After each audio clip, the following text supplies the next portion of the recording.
नजर डालेंगे खेलों के मैदान की तरफ। पाकिस्तान क्रिकेट टीम के साबिक कोच मकी आर्थर ने उमर अकमल की जानिब से मुतअस्सिबाना सलूक और कैरियर को तबाह करने के इल्जामात पर करारा जवाब देते हुए कहा कि अपने कैरियर की तबाही के उमर अकमल खुद जिम्मेदार हैं।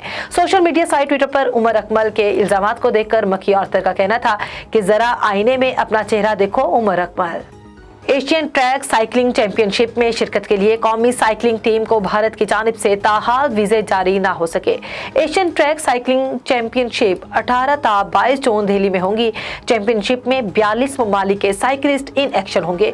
पाकिस्तान टीम ने 15 जून को भारत रवाना होना था। मौज़म खान ने कहा है कि हमारी फेडरेशन के ओहदेदार इस्लामाबाद में मौजूद हैं। सेक्रेटरी पाकिस्तान साइकिलिंग फेडरेशन वीजे मिल गए तो फौरी भारत रवाना होंगे। सऊदी खातून कोपहमा नीले अतार ने पाकिस्तान की बुलंद तरीन पहाड़ी चोटी K2 सर करने का अज़्म जाहिर किया है। सऊदी खातून कोपहमा नीले अतार ने रियाज में पाकिस्तानी सफारत खाने में सफीर अमीर खुरम राठौर से मुलाकात की।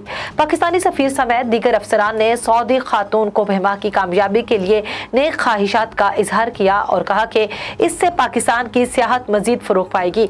नीले अतार 17 जून को पाकिस्तान पहुंचेंगी और K2 सर करने के अलावा दीगर मकामात का दौरा भी करेंगी।